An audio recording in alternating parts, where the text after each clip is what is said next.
हम राष्ट्रीय बाल वैज्ञानिक प्रदर्शनी के स्टॉल पर आए हुए हैं और इस स्टॉल को अगर हम देखते हैं तो बच्चों का प्रयास है और बच्चे बड़ी तन्मयता के साथ लगे हुए हैं और हम आज एक्सप्लोर करने का प्रयास करेंगे कि हमारे बच्चों ने क्या बनाया है, इसके पीछे उनका विज़न क्या है इस स्टॉल को बनाने के पीछे और ये क्या दिखाना चाहते हैं स्टॉल पर। तो हमारे सामने यस बेटा, तो आपका शुभ नाम? मेरा नाम संजना है और मैं केंद्रीय विद्यालय सेक्टर 5 द्वारका की स्टूडेंट हूँ। जी बताइए। सर, प्राइम मिनिस्टर का विजन था कि साइंस में कोई फेलियर नहीं होता है, सिर्फ एफर्ट, एक्सपेरिमेंट और सक्सेस होता है। हमारे देश में वैज्ञानिक दृष्टिकोण, एक साइंटिफिक टेम्परामेंट को हमारे मासेस के बीच प्रमोट करने पे ही लक्ष्य रखा जाता है हमेशा से। तो 1971 में ये प्रोग्राम स्टार्ट हुआ था under the name national science exhibition for children NSEC। 1971 से 1976 के अंदर इसका कोई थीम नहीं थे, बट 1977 ऑनवर्ड्स इसको थीम्स के अंदर कंडक्ट किया गया है अक्रॉस द 4 डिकेड्स। केंद्रीय विद्यालय संगठन भी मानता है कि बच्चों के अंदर वैल्यूज़ और साइंटिफिक नॉलेज और टेम्परामेंट को हमें इनकलकेट करना चाहिए और इसीलिए हम इसी का प्लेटफॉर्म यूज़ करते हैं कि अपने बच्चों के अंदर मॉडल मेकिंग के through model based scientific learning को प्रमोट करने के लिए 4 डिकेड्स के थ्रू केंद्रीय विद्यालय संगठन ने किस प्रकार से उसको एक्सप्लोर किया है वो हमारा यहाँ पे उन्होंने शो कर रखा है।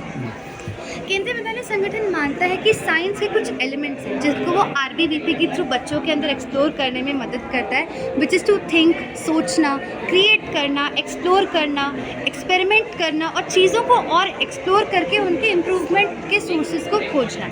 और इसी प्लेटफॉर्म का यूज़ करके टीचर्स कैसे मदद करते हैं बच्चों की, वो उनको कॉन्स्टेंटली गाइड करते हैं और regional level, national level competitions organise होते हैं ताकि उनके अंदर एक कम्पीट करने का ज़ील आए और वो और सीखें। और इसी के लिए फ्यूचर स्कोप्स भी हमने यहाँ दे रखे हैं और ये कुछ ग्लिम्पसेस हैं दिस इमेजेस की किस प्रकार ये एग्जीबिशंस कंडक्ट होती रही थी across various KVs and all that. और यहाँ पर लास्ट में मैं बताना चाहूँगी फ्यूचर जो स्कोप था वो ये था कि किस तरह से अलग अलग प्रोग्राम्स का बच्चों को नॉलेज मिलता है इस प्लेटफॉर्म के थ्रू। जैसे चंद्रयान 3 मिशन का जो लैंडिंग हुआ था उसमें स्पेस एक्सप्लोरेशन की तरफ, Aditya L1 mission, Gaganyaan mission जो हमारा पहला इंडिजिनस मैन्ड मिशन होगा, नेशनल क्वांटम मिशन और बायोटेक्नोलॉजी जिसके थ्रू हमने कोविड-19 वैक्सीन बनाई थी उसको प्रमोट करने के लिए भी biotech industry research assistance council बना गया है।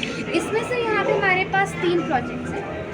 पहला प्रोजेक्ट तो है उसके अंदर ये मेरा फ्रेंड नित्यांश है, class student of class 8 from PV sector 8 RK Puram. Sir, ये जो मशीन है ना, ये केंद्रीय विद्यालय संगठन को इसने ऑल इंडिया में रिप्रेजेंट किया है। दुनिया में अब तक ऐसा कोई भी कॉस्ट एफिशिएंट तरीका नहीं जिससे हम अपने पेरिफेरल विजन को टेस्ट कर सके। मतलब अगर आप सीधा देख रहे हो बिना अपना सिर घुमाए, आप 180 डिग्री के एंगल में कितना देख सकते हो, उसके लिए उसने ये मशीन बनाई है। ये कैसे ऑपरेट होता है? ये टेस्टिंग आपको नित्यांश बताएगा। नित्यांश जी, अब आप टेस्ट खुद भी कर सकते हैं अपने vision. But this is a testing body. Peripheral vision is the visual field which allows us to look straight ahead. But also periphery allows us to not only see what is in front of us, but also to see what is above, below, and to the both sides. We can test it here. See, observer is looking through it. This is the observer who is looking through a medium. So the researchers divided the human visual field, which is an imaginary conic section, into 2 major parts that are peripheral region and focus region. Researchers also subdivided the human peripheral region into 3 subsections that are 5D to 10 degree. We can see alphabets clearly. 5D to 30 degree, we can see shapes clearly, and 30 degree to 60 degree, we can see colors clearly. So that principle I am using in this model.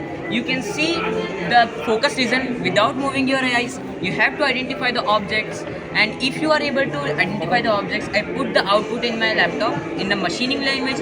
In machining language, I will use binary coding, and in binary coding there are 2 digits, 0 and 1. 1 is for yes, 0 is for no.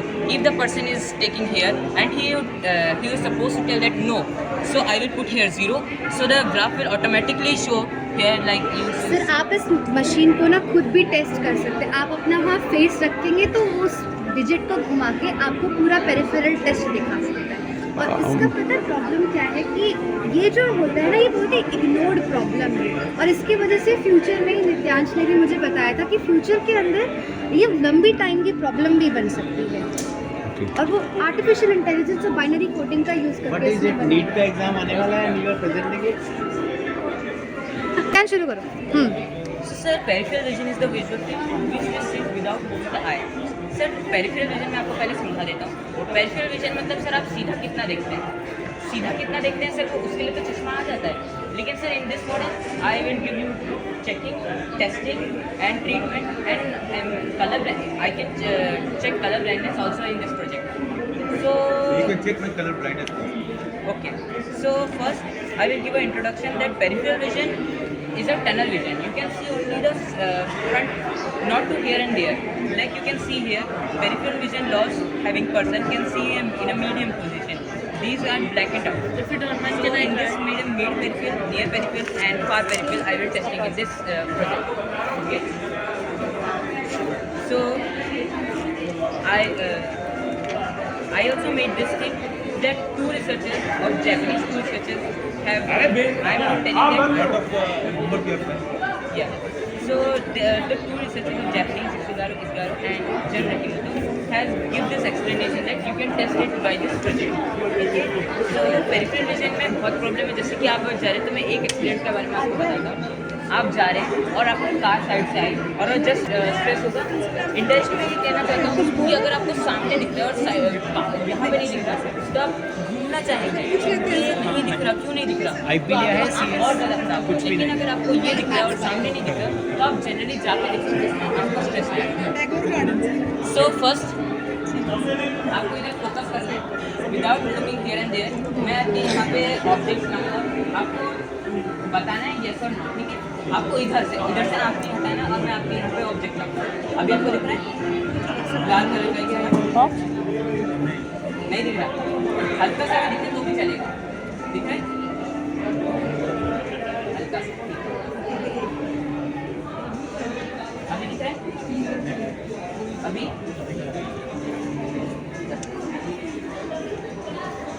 अभी दिख रहा है,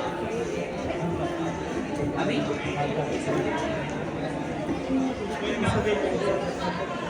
अभी दिख रहा है, अभी अभी दिख रहा है, अभी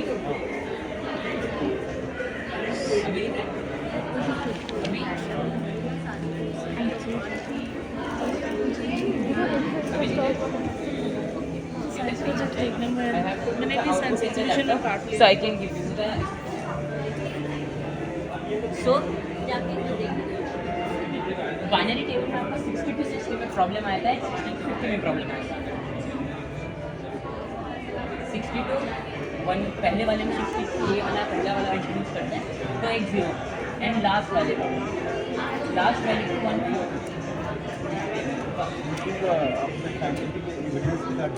यस।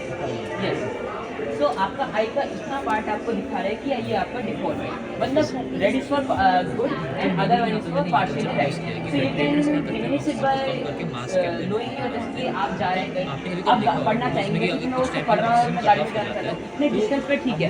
लेकिन अगर आप ज़्यादा दूर जाते हैं तो उसमें प्रॉब्लम होता है कि आप अगर देखें तो आपकी आंखों में स्ट्रेस पड़ता है। ये जनरली इसको कंटिन्यूसली ऑक्सीजन को पंप करते रहेंगे रेगुलरली। यही बेसिकली था कि आप इसको ज़्यादा डिमिनिश कीजिए, क्योंकि अगर आगे जाके ये टनल विजन का रूप ले लेता है जिससे आपको साइड के सामान नहीं दिखते, सिर्फ स्ट्रेट। और इसका ट्रीटमेंट और कहीं नहीं है इंडिया में, ये जैकरम है और इसका ये एक ही डिवाइस है जो कि इसका कॉस्ट स्टार्ट होता है 1 लाख के आसपास। और ये मैंने फ्री ऑफ कॉस्ट बनाया और ये एप्लीकेशन इसको पुश करता है।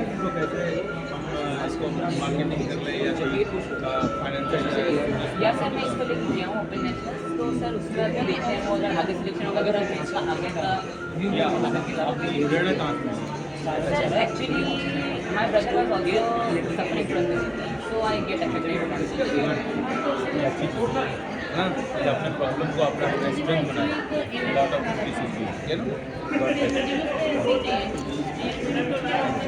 सर इसके बाद ये जो प्रोजेक्ट है ये हमारा TDS नेशनल्स में गया था, और जो काई होती है एल्गी उसका यूज़ करके एयर प्योरिफिकेशन पे प्रोजेक्ट बना है। So how it works? Advait sir would like to know how your project works. Sir basically मैंने यहाँ पर एक वेंटिलेटर और एक ऑक्सीजन कंसंट्रेटर बनाया है। तो जैसे कि आप सब जानते हैं कोविड-19 के टाइम पे वेंटिलेटर्स का कितना यूज़ हो रखा था और वेंटिलेटर्स कितने एक्सपेंसिव डिवाइसेस हैं। तो मैंने उसी एक्सपेंसिव डिवाइस की कॉस्ट को कम करने की ट्राई की है और प्लस मैंने ऑक्सीजन सिलेंडर्स को रिप्लेस करके ऑक्सीजन कंसनट्रेटर्स का कंसेप्ट लाने की ट्राई की है। ओके। तो अगर मैं ऑक्सीजन कंसनट्रेटर से स्टार्ट करते हैं, जैसे हम सब जानते हैं कि ऑक्सीजन सिलेंडर्स जो होते हैं वो तब यूज़ होते हैं जब एक पर्सन को ऑक्सीजन डिफिशियंसी होती है। और ऑक्सीजन सिलेंडर बेसिकली ऑक्सीजन को एक कॉम्पैक्ट फॉर्म में रखते हैं और बाद में फिर वो हमारे मास्क में आ जाते हैं। तो उनकी कॉस्ट हो जाती है ऑलमोस्ट 8,000 to 9,000 पर सिलेंडर, वो डिपेंड करता है एरिया पे। दिल्ली के अंदर उसकी कॉस्ट फिलहाल 6,000 है। तो मैं चाहता था कि अगर इसी चीज़ की कॉस्ट को हम रिड्यूस कर दें और कोई ऐसा मेथड हो जिसके वजह से हम लोग घर पे ही ऑक्सीजन को प्रोड्यूस कर पाएँ, तो ये इजीली अवेलेबल रहेगा सब हर। तो आग लगने की पूरी संभावना रहेगी, थोड़ा सा लीकेज हो जाए तो ऑक्सीजन की, है ना? नहीं सर, ये इसमें मतलब fire just for breach joke, नहीं है। हाँ, fire breach है ही नहीं। जस्ट फॉर जोक, है ना?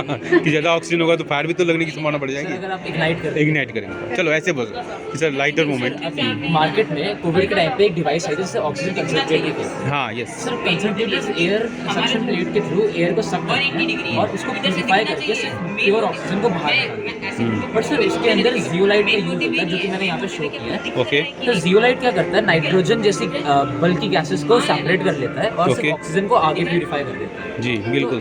सर इसकी कॉस्ट फिलहाल अभी इंडिया में 900 रुपीज़ पर केजी है और इसे हर 10 से 12 डेज पे हमें चेंज करना पड़ता है। ओके। तो अगर हमें इसे चेंज इसलिए करना पड़ता है क्योंकि जो हमारी एटमॉस्फेरिक एयर होती है बहुत ज़्यादा पॉल्यूटेड होती है। करेक्ट। तो अगर एटमॉस्फेरिक एयर का जो पॉल्यूशन का कंटेंट है अगर वो कम हो जाएगा तो हमें जियोलाइट को एक ज़्यादा फ्रीक्वेंटली चेंज नहीं करना पड़ेगा। तो मैंने इसमें कंसेप्ट लगाया कि अगर हम लोग एक चैम्बर के अंदर एल्गी रखें और एल्गी जब फोटोसिंथेसिस का यूज़ करता है तो वो ऑक्सीजन क्रिएट करता है और साथ में नाइट्रोजन और बहुत सारे गैसेस को प्रोड्यूस करता है। तो अगर हम उस गैस को जियोलाइट चैम्बर के अंदर डालेंगे और फिर उसे प्यूरिफाई करेंगे तो हमारे जियोलाइट की क्वांटिटी कम यूज़ होगी और कम यूज़ होने की वजह से वो जियोलाइट जो 12 to 10 डेज के लिए चल रहा है वो ऑलमोस्ट 1 से 2 मंथ्स के लिए चल सकता है। तो ये ज़्यादा कॉस्ट एफिशिएंट हो जाएगा। और दूसरी तरफ सर ये जो वेंटिलेटर है उसी सेम ऑक्सीजन को हम लोग इस अम्बू बैग में डाल के पंप कर सकते हैं, जो कि एक वेंटिलेटर। इस बैग का नाम क्या बताया? Sir Ambu bag. Ambu bag. Sir ये एक वर्किंग मॉडल है, मतलब अभी ये चल नहीं रहा है क्योंकि इलेक्ट्रिसिटी नहीं आ रही है। हाँ। वरना सर जब ये वर्किंग मॉडल होता है तो ये जो पुली सिस्टम है ये सर रोटेट करता है और ये रेगुलर इंटरवल पे अम्बू बैग को पंप करता है। ओके। और जब ये सर आप पंप करता है तो आप यहाँ पे हैंड लगा के देख तो सकते बहुत हैं। इलास्टिक होगा ना, अपने पोजीशन को वापस रिगेन कर लेता होगा ना? आप प्रेस करके देखिए सर वो हाँ वापस हाँ, regain यस हो यस जाएगा। करेक्ट। आप इसे यहाँ पे आप हैंड लगा के देख सकते हैं ऐसे एयर निकल रही है। तो अब जब हम इसमें ऑक्सीजन को डालेंगे तो सेम ऑक्सीजन की एयर बाहर निकल ये क्या है आपका सर? ये जो अपना ये बबल्स की जियोलाइट है। ये जियोलाइट। जियोलाइट ये एक सब्सटेंस होता है जो हाँ। कि ऑक्सीजन को छोड़ के बाकी सारे गैसेस को अपने साथ एब्जॉर्ब कर लेता है। ओके। और उसे दूसरे चैम्बर में सेंड कर देता है। और ओके। ये ह्यूमिडिफायर है जो ऑक्सीजन जियोलाइट के चैम्बर के थ्रू आती ये है। मॉडल आपने बनाया, कैसे इसकी प्रेरणा मिली, कैसे आपके दिमाग में ये आया कि ये कॉन्सेप्ट Actually, लेना ये चाहिए? चीज़ तो ऑलरेडी एग्जिस्ट करती है। ओके। तो ये चीज़ मैंने बनाई नहीं है, ये मैंने इसके 2 मेन बड़े कंपोनेंट्स को शो किया है ये दिखाने के लिए कि ये वर्क कैसे करता है। और मैंने अपना कंसेप्ट ये ऐड किया कि अगर हम इसमें एलगी का यूज़ करेंगे तो इसकी प्राइस और रिड्यूस होगी। और ये सर ह्यूमिडिफायर है, ये ड्राई तो ऑक्सीजन। एलगी आप लाए नहीं हो? एलगी सर मैं लाया नहीं, एलगी आपको नॉर्मली पॉन्ड में कहीं पर भी मिल कहीं मिल सकती है। ओके ओके, चलो बहुत बहुत very very good very good.